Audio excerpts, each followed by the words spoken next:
Olá, estamos mais uma vez com o Gente que Faz aqui, sempre entrevistando empreendedores, gente que toma iniciativa, que gera riqueza para o país, enfim, que faz a diferença.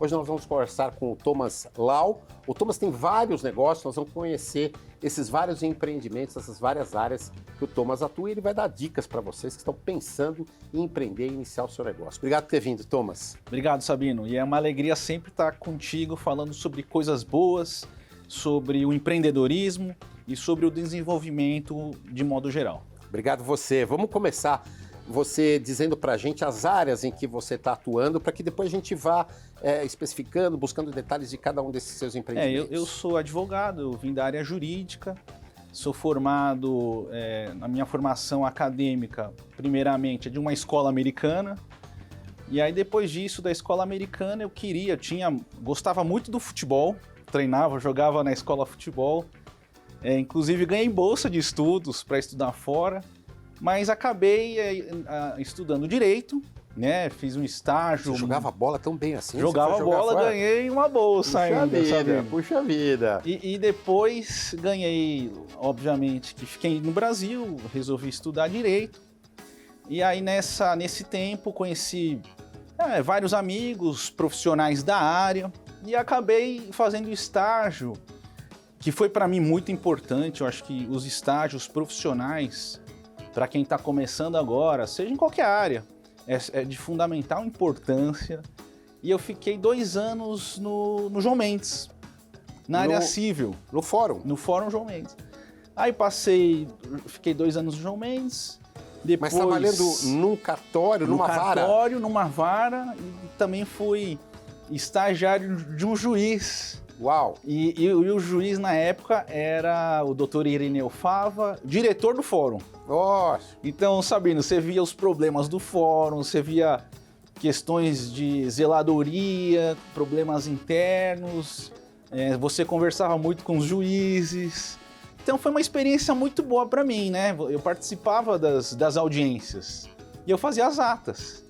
Então acabei aprendendo muito naquela ocasião. E aí depois da área civil, eu fui para uma área da Procuradoria da Fazenda Nacional, dos tributos, e depois acabei indo terminar o meu outro estágio na Defensoria Pública. E aí essa fase da minha parte acadêmica, depois eu fui fazer uma especialização na GV Law, que para mim foi muito bom também. E aí eu fui entrando na outra parte acadêmica, que é a parte do mestrado, do doutorado, e hoje eu estou no pós-doutorado da USP. Uau! E aí isso tudo me fez sempre na área jurídica. Sempre na área jurídica, mas no doutorado parti para a área do direito comercial.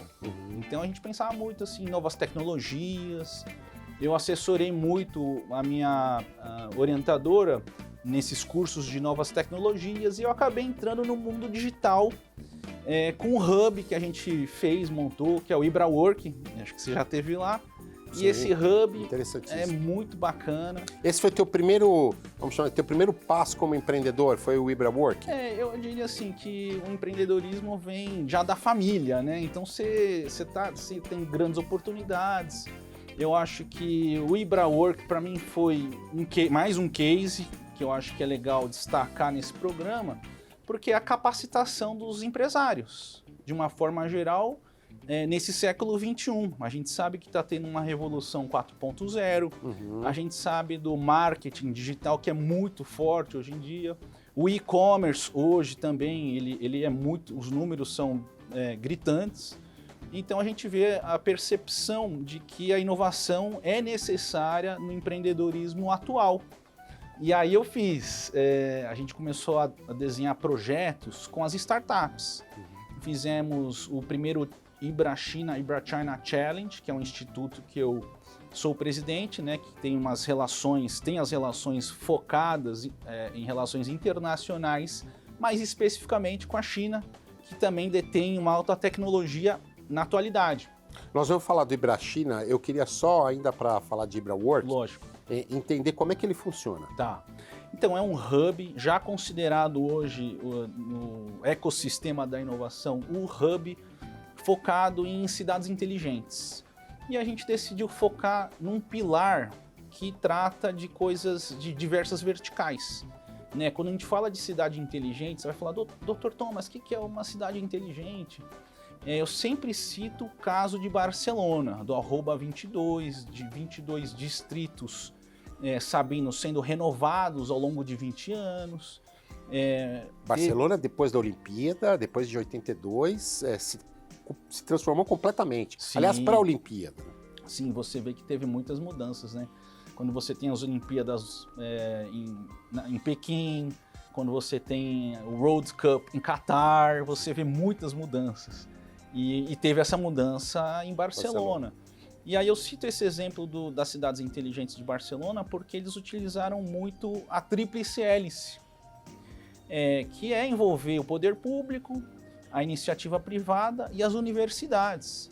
E lá, que nem o sistema também, são vários mandatos, então, por exemplo, o gestor que está lá, pode ser que ele fique 4 anos, pode mudar o gestor na próxima, e aí o que as pessoas e as entidades de Barcelona fizeram? Fizeram um Smart City Council, um conselho, né, permanente para se manter as ideias que foram estabelecidas naquele primeiro mandato e ideias boas de longo prazo. Isso é muito comum, né, Thomas? Começa-se um mandato, muitas vezes o prefeito não é reeleito, ou mesmo que seja, há projetos que levam mais do que 4, 8 anos. E infelizmente, hoje, quando se substitui um prefeito, os projetos são interrompidos. A ideia desse conselho e que você traz para o Brasil é exatamente essa manutenção. Essa manutenção, e aí, óbvio, que a gente tem que falar que o que a prefeitura está fazendo hoje é um exemplo.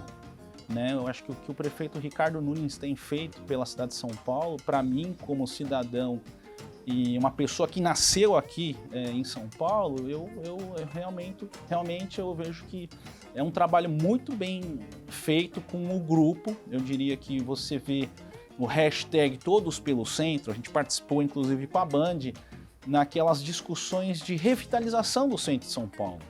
Então, o próprio Fabrício Cobra tem feito um trabalho de escutar... O secretário da Casa Civil. O secretário da Casa Civil, de escutar as pessoas, de escutar a sociedade civil organizada, as entidades. Então, acho que o trabalho que está sendo feito hoje, eu nunca vi em nenhuma outra gestão.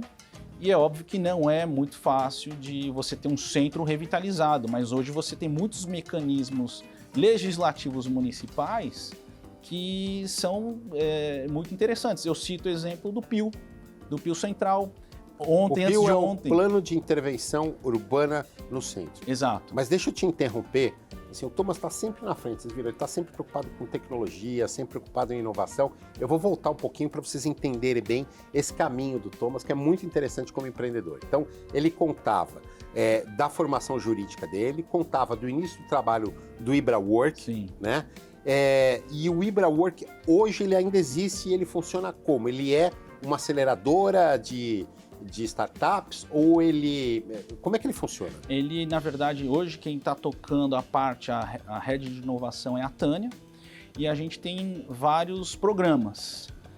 Sabino, um deles é o programa BET, que é uma aceleradora. Então a gente tem programas de aceleradora, a gente tem programas específicos para a internacionalização das startups, que aí são os challenges que a gente está já lançando ao longo desse ano, e teremos algumas viagens internacionais levando as startups para esses cenários como Europa, como Dubai. Então vai ser um momento bacana de se você ver o ecossistema brasileiro no ecossistema internacional. Então nosso objetivo também é conectar o empreendedorismo brasileiro com o empreendedorismo de fora. Internacional. E aí você falava do centro da cidade, da iniciativa Todos pelo Centro, que há de recuperação no centro da cidade de São Paulo. A gente está falando para o Brasil inteiro, mas é bom você aí saber que São Paulo hoje tem um projeto que tenta recuperar o centro, como aconteceu em Barcelona e outras grandes cidades do mundo. O centro de Barcelona era completamente degradado, ali próximo ao porto, e depois da preparação para a Olimpíada, o centro foi recuperado de uma forma incrível. Hoje é o ponto mais visitado, onde estão todos os restaurantes. Exato. Em Barcelona. Aqui em São Paulo se quer a mesma coisa, por que não? Assim como pode acontecer na sua cidade, qualquer que seja a cidade de onde você está nos acompanhando. Como é que você chega nesse Todos pelo Centro? Qual é o teu outro negócio, empreendimento, que faz você se aproximar dessa causa do centro da cidade? Eu acho que a causa no centro é uma causa de todos, né? Em primeiro lugar. Em segundo lugar, o que eu vejo que o centro tem um grande potencial, Sabino, né? O centro é um centro que você vê pessoas do mundo inteiro circulando, você vê um comércio muito pujante, você vê que o centro de São Paulo pode ser um case que vai dar o efeito dominó em várias cidades do Brasil, porque tem muitas cidades brasileiras que são de pequeno e médio porte. Então você realmente transformando o centro de São Paulo, eu tenho certeza que qualquer lugar do Brasil você consegue transformar. E aí onde eu chego nessa sua ideia quando você fala qual que é o objetivo? O objetivo é realmente pensar em novas ideias, por isso que eu trago e a gente organiza junto com a Prefeitura de São Paulo, junto com a Escola da Cidade, do professor Ciro Pirondi, que eu quero mandar um abraço para ele, a FAUSP, que o Felipe está coordenando, e o Instituto dos Arquitetos do Brasil, num concurso que vai ser lançado agora em julho, sobre novas ideias para um raio de 1 quilômetro do mercado municipal de São Paulo. Então, assim, a gente está envolvendo a academia, a gente está envolvendo os grandes especialistas na área de reurbanização, a gente está trazendo e convidando todos os arquitetos do Brasil para participar desse concurso. É mais ou menos um concurso que aconteceu com Brasília, né? Com isso tudo que a gente vê hoje, essa pujança de Brasília, tem a ver também com o que a gente quer fazer no que é o centro de São Paulo. Reorganizar o centro. Replanejar o centro. Acho que você falou na palavra certa, é reorganizar o centro, né? Você já tem uma área ali com vários setores produtivos, com arranjos produtivos, você tem um mercado municipal que já tem 90 anos e está sendo restaurado, recentemente vai ser entregue o restauro total do mercado, e ao lado do Mercadão você tem o Sesc, que tem um investimento de mais de 300 milhões naquele Sesc. Então, assim... 300 milhões? É 280 chegando a 300, sim, quase, né? 300. Quase 300. Então, assim, o que eu vejo naquela região? Aí eu até tive estudando muito o Jarmin Lerner, né? Ex-prefeito de Curitiba, ele fez um trabalho incrível em Curitiba, né? Eu acho que ele é um case também de ser estudado, e a ideia que estamos propondo junto com a prefeitura é uma revitalização a partir daquela região toda, a zona cerealista, você tem aquela parte da Rua do Gasômetro, você tem a outra parte da Rua da Cantareira, então... Parque Dom Pedro, que também é um grande desafio, todo mundo conhece que é um grande desafio, mas eu vejo que ali vai ter uma compultura urbana. Né? A compultura urbana ponto ali. É uma boa expressão. Que eu vejo que vai ser assim, uma transformação naquela região que vai impactar naquele raio todo, e esse raio vai se espalhar. Né? Então, você já vê que tem muita gente querendo investir no centro de São Paulo. Isso não tinha antes. Então, os preços nos imóveis do centro já estão um outro preço. Então, o que eu penso? Que o centro agora vai ser um centro totalmente... Aí se me pergunta, mas doutor, e a questão da segurança pública? Eu acho que esse é o maior problema hoje. Mas essa pergunta você vai responder no próximo bloco aqui do Gente que Faz, que hoje está conversando com o Thomas Lau. Nós estamos falando de empreendedorismo e olha só a dica que ele já deu aqui, hein? Investimento em empreendedorismo no centro de São Paulo, porque vai mudar. Nesse governo, no próximo, o projeto já foi iniciado para a revitalização e reorganização do centro de São Paulo. A gente está conhecendo esse projeto aqui no Gente que Faz, que volta daqui a pouco.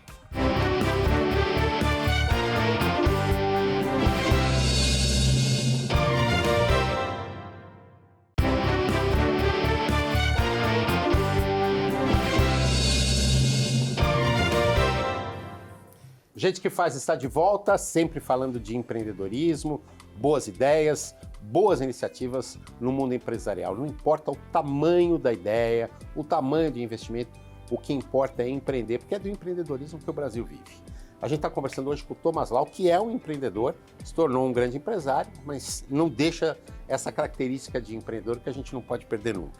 E ele estava falando aqui das iniciativas, inclusive empresariais, de recuperação e reorganização do centro da cidade de São Paulo. A gente terminou o bloco anterior falando, sim, mas tem um desafio grande, que é a questão da segurança pública. Eu acrescentaria a questão social também dos moradores em situação de rua, porque as coisas se misturam um pouco de alguma forma, né? Não, e assim, Sabino, assim, temos notícias boas também, né? Se você pegar agora essa redação do novo plano diretor, que foi votado recentemente na Câmara Municipal, o relator é o Rodrigo Goulart. Eu vi o artigo, tem alguns dispositivos bem interessantes, inclusive eu vou citar um aqui, que é o artigo 65, que trata de cidades inteligentes. Ou seja, que a prefeitura poderá elaborar um plano para cidades inteligentes. Aí quando a gente fala, mas doutor, o que é cidades inteligentes? No primeiro bloco falamos de Barcelona.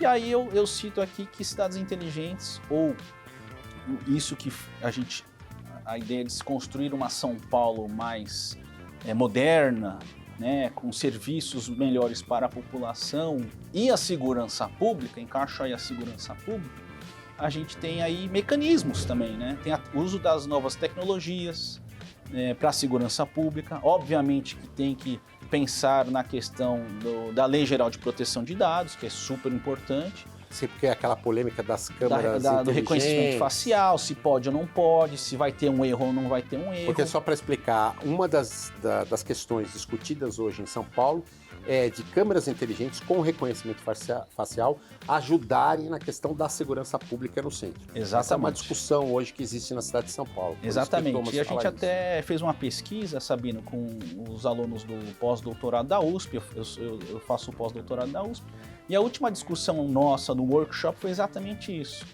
Porque a Lei Geral de Proteção de Dados, no artigo 4, inciso 3, ele exclui o quê? A proteção de dados na questão da segurança pública. Então, na verdade, o que falta hoje para as cidades serem inteligentes, também na questão da segurança pública, é uma legislação federal. Cada estado tem uma legislação, mas cada um está atribuindo de um jeito. Então falta uma uniformidade para os estados lidarem com esse tipo de problema. Eu acho que é importante a gente citar aqui nesse programa e quiçá a gente também enviar para os deputados federais para tratar desse assunto de maneira macro. E fora isso, o que eu vejo também é que São Paulo hoje, a gente tem falado muito com as autoridades públicas.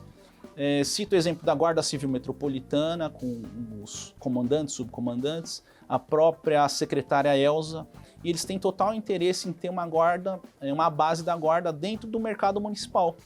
Então, assim, tendo uma guarda, e também, acho que eles querem colocar um caminhão, um ônibus, na frente de uma forma muito estratégica, isso vai dar muito mais segurança para os frequentadores, as pessoas, para o comércio, para o comércio, região. Né? Então, e até turismo, por que não? Lógico, e aí uma das propostas que eu até falei hoje para a guarda é da gente ter os cursos de inglês e mandarim e espanhol para a Guarda Civil Metropolitana, porque ali é onde a gente recebe os turistas nacionais e internacionais. Então, assim, é um projeto muito bacana. Recentemente conversamos com o secretário do Turismo do Governo do Estado de São Paulo, Roberto de Lucena. O próprio secretário Roberto de Lucena falou: doutor, este centro vai ser um distrito turístico urbano.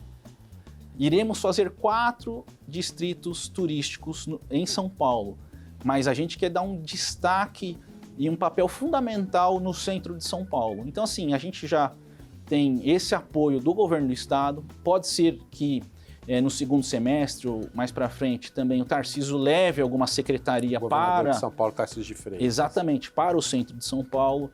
Então, Sabino, acho que é uma sinergia entre o município, o estado, os entes privados e também agora que a gente está juntando as universidades. A Escola da Cidade também tem feito um trabalho muito importante no centro de São Paulo, e trazendo a universidade para aquele raio de 1 quilômetro ali do Mercadão, acho que vai ter uma sinergia muito bacana também. O Thomas Lau está nos contando sobre iniciativas de recuperação do centro de São Paulo e disse logo quando eu puxei esse assunto que tem que ser uma preocupação de todo cidadão, né? Que é uma preocupação da cidade, do estado do Brasil, recuperar o centro da cidade de São Paulo. Agora, como empresário, por que essa preocupação com o centro, Thomas?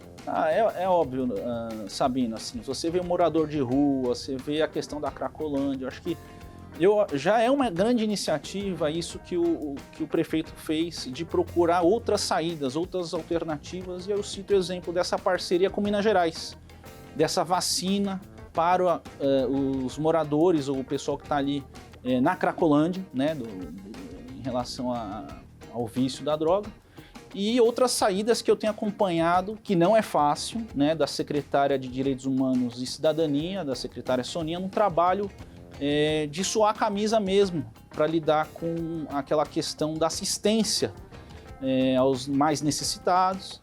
E eu acho que é um trabalho que tem que ser feito, que nem você falou, é um trabalho social, né? Não é simplesmente ter um investimento naquela área, mas realmente realocar as pessoas que estão lá. Se você pegar alguém que faça um tratamento, desses tratamentos que tem, depois de 15 dias, Sabino, a pessoa vai sair melhor. A pergunta é, o que ela vai fazer depois desses 15 dias? Então, assim, eu queria deixar aqui algumas reflexões, mas eu diria que é um trabalho, são grandes desafios da cidade de São Paulo, mas ao mesmo tempo a cidade de São Paulo é um grande receptor de turistas, né? E ele gira uma economia muito grande. Eu acho que essa região que a gente está destacando muito, que é o centro de São Paulo, é a região que é o maior comércio da América Latina. Então, eu acho que se você começar a melhorar o Mercadão, você começa a melhorar o Sesc, você começa a melhorar a zona cerealista e depois a gasômetro, e você vai abrindo esse circuito de compras, Sabino, eu tenho certeza que vai ser um efeito dominó também na melhoria do centro de São Paulo. Ali você vê como potencial, né, para empreendedores, para a gente que quer investir, a área do comércio, o comércio de rua, a área de alimentação, gastronomia, sim. A área de casas noturnas, por que não? Porque ali é uma área que poderia ter. Turismo. Você vê tecnologia ali, a possibilidade dali também ser um polo tecnológico? Sim, tem um projeto muito bacana, inclusive do ADESAMPA, que é a Casa das Retortas. Da Casa das Retortas ser um lugar recuperado e ser um hub de startups, ser um projeto com desenvolvimento tecnológico. Tem esse projeto, obviamente que está sendo estudado, porque tem que ter a parceria, inclusive, do município e do estado, mas está tendo sim um movimento desta região central no tocante à tecnologia também. E aí eu destaco o trabalho que a Aline Cardoso tem feito para a secretária de Desenvolvimento Econômico. Exatamente, a Aline Cardoso que esteve com a gente no Mercadão também. Conheci o Armando, que trabalha com ela, e assim, eles estão fazendo um trabalho, obviamente, do TEIA, para se espalhar isso para toda a região, que é um programa, é um hub, com muitas startups e também startups focados na periferia. A ideia, eu acho que é nossa, pelo nosso hub do IbraWork, que é trazer também questões internacionais, Sabino. Então, assim, é um ecossistema... Iniciativas que deram certo lá fora e que podem ser aproveitadas aqui. Com certeza, com certeza. Tem muitas, né? E aí entra um pouco o Ibrachina também? Lógico, o Ibrachina... Fale um pouquinho do Ibrachina, por favor, agora. O Ibrachina, eu sou suspeito a falar porque eu sou presidente do Instituto e eu tenho muito carinho pelo Ibrachina, porque os professores fundadores do Instituto são meus amigos, meus colegas, professores de Direito Internacional, Direito Comercial, Direito Constitucional, e a ideia no começo era para discutir temas jurídicos de contratos internacionais com a China, com diversos outros países, os BRICS, e agora a gente pega o Ibrachina para discutir temas também culturais, né, gastronômicos, temas que envolvam, a gente tem feito muitos trabalhos com a Embaixada da China, Consulado da China, acabei de sair agora de uma reunião do Consulado da China, Sabino. Então, assim, eu vejo que existe que é o Instituto de um lado, existe o IbraWork de outro lado. Eu sou vice-presidente hoje do CEDES, que é o Centro de Estudos Econômico e Social, do professor João Grandino Rodas, e tem uma coisa liga com a outra. Porque no CEDES, por exemplo, a gente tem um curso de mestrado profissional e a gente está recebendo nota máxima desse mestrado profissional. Então, assim, é capacitação das pessoas. Você quer ter um centro melhor, você tem que ter uma requalificação do centro, você vai ter que ter requalificação do próprio, das pessoas que estão ali. Você quer ter um paisagismo melhor, você quer ter melhoras nas calçadas. Então isso tudo tem a ver com a educação, né? Isso tem a ver com questões culturais. Por isso que eu acho que é importante o que o mercado municipal está fazendo hoje, de trazer todos os meses e um país. Eles fazem, por exemplo, o Festival da Gastronomia e Cultura da Espanha. Certo. Né? Então Da a gente Itália, traz a do comunidade espanhola. É típico de São Paulo, É né? típico de São Paulo. Que recebe gente do mundo inteiro, do Brasil inteiro e do mundo inteiro. Né? Exatamente isso. Então eu acho que o potencial da cultura ainda é inexplorável. Quando eu falo isso, São Paulo consegue abraçar as pessoas. Tá aí a oportunidade de negócio. Tá aí a oportunidade. Eu vou dar um exemplo aqui, gente. Olha que interessante. Nós tivemos a triste história recente em São Paulo da livraria Cultura no Conjunto Nacional. Veja só, o comércio não ajudava, nós tivemos a pandemia, a livraria Cultura acabou entrando em recuperação judicial. Em frente à livraria Cultura, desafiadoramente, o Thomas tomou a iniciativa de abrir uma livraria jurídica, é isso? É isso mesmo, Sabino. Eu acho assim, foi uma parceria com uma editora, foi numa oportunidade também, né? E assim, o Conjunto Nacional é um lugar que todo mundo quer estar. Uma referência. Só para você que não está em São Paulo, é onde tem aquele relógio com a temperatura e a hora ali na Avenida Paulista, que você vê de qualquer lugar da cidade. E quando a gente abriu essa livraria, a gente já tem vários lançamentos de livros. Ontem foi uma da reforma tributária, tivemos um de políticas públicas para a violência contra a mulher.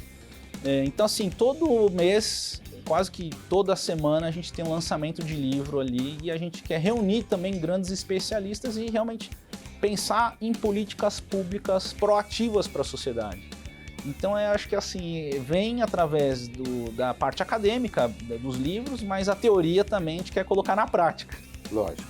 Thomas, olha, a gente está chegando ao final do programa, mas foi pouco tempo para tanto assunto. Vale você voltar numa outra oportunidade e a gente destrinchar aí outras iniciativas interessantes que eu sei que você tem aí em prol do empreendedorismo. Eu quero agradecer o convite, Sabino, e parabéns novamente por essa liderança que você é da comunicação. Obrigado, gente que faz. Volta na semana que vem, sempre trazendo boas iniciativas empreendedoras que mudam o país. Até lá!